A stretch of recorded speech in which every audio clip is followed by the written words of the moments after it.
Voici le petit Robert Kiyosaki. Il a 2 pères. Le premier a fait de grandes études, il est docteur, le deuxième n'a pas passé la 4e. Les deux ont un bon salaire, mais l'un des deux aura des difficultés financières toute sa vie et laissera derrière lui de lourdes dettes à ses descendants. L'autre va devenir l'un des hommes les plus riches d'Hawaï et laissera un héritage de plusieurs dizaines de millions de dollars à sa famille. Dans ce livre, Kiyosaki va nous exposer les différents points de vue de ses 2 pères. Tous les deux sont d'accord sur le fait que l'éducation joue un rôle primordial dans la vie. L'un est persuadé que les grandes études sont incontournables, l'autre pense que devenir financièrement intelligent va permettre au petit Kiyosaki de devenir riche. Le problème avec l'éducation financière est que c'est une matière qui n'est pas enseignée à l'école, mais à la maison, avec la famille. Malheureusement, la plupart du temps, les familles vont apprendre à leurs enfants à devenir pauvres. Ce n'est pas un manque d'amour pour leurs enfants, c'est juste qu'elles ne connaissent pas bien le sujet, et qu'elles ne maîtrisent pas bien les mécanismes de l'argent, et qu'elles ne lisent pas des livres tels que « Père riche, Père pauvre ». Si comme moi, vous n'avez pas de père riche, cherchez à apprendre auprès de ceux qui le sont, et investissez en vous. Lisez les livres de Robert Kiyosaki, Napoleon Hill, Warren Buffett et tant d'autres. En réalité, la recette pour devenir riche est plutôt facile. Pas besoin d'avoir fait de longues études de comptabilité pour comprendre le principe. 2 concepts simples à comprendre, actif et passif. Un actif, c'est quelque chose qui va vous mettre de l'argent dans votre poche. Un passif, c'est quelque chose qui va, au contraire, vous enlever de l'argent de votre poche. En analysant un peu, tout peut être un actif ou un passif. Si vous achetez une voiture, la plupart du temps, il va s'agir d'un passif. Vous allez perdre de l'argent avec, sa valeur va se déprécier. Mais si vous êtes un chauffeur de taxi, si vous êtes commercial, et que votre voiture améliore votre image et qu'elle facilite certaines de vos affaires, alors votre voiture pourra devenir un actif. Si vous possédez une maison, et que, avec les factures, les différentes taxes et travaux, cela vous fait perdre de l'argent, alors il s'agit d'un passif. En revanche, si vous louez votre maison et que cela vous fait gagner de l'argent, c'est un actif. Voici un schéma assez classique pour représenter les pauvres, classe moyenne et riches. Les pauvres vont seulement dépenser leur argent.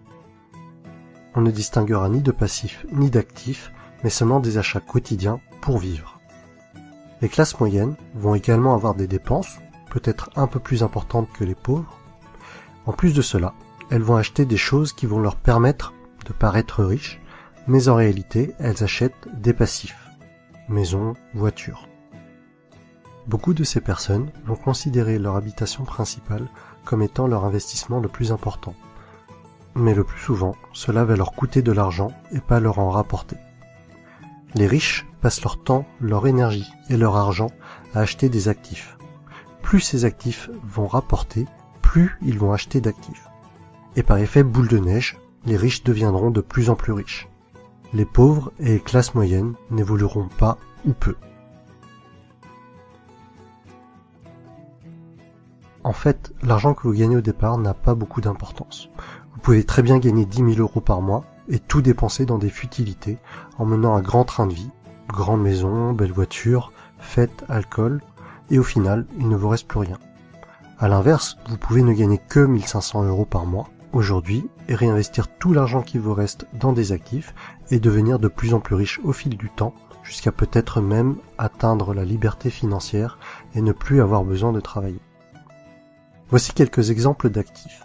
L'immobilier, la bourse, un business ou quelque chose que vous avez créé, un livre que vous avez écrit, des tableaux que vous allez vendre. Alors oui, dans la tête de nombreuses personnes, investir dans l'immobilier, dans un business, acheter des actions, c'est parfois risqué et vous pouvez perdre de l'argent. Par contre, ces personnes-là ne sont pas contre acheter une deuxième télévision à écran plat qui dans 2 ou 3 ans ne vaudra plus rien. Personnellement, je préfère perdre de l'argent en ayant essayé d'investir dans quelque chose qui peut potentiellement me rapporter de l'argent, plutôt que d'acheter une deuxième télé dont je n'ai pas l'utilité.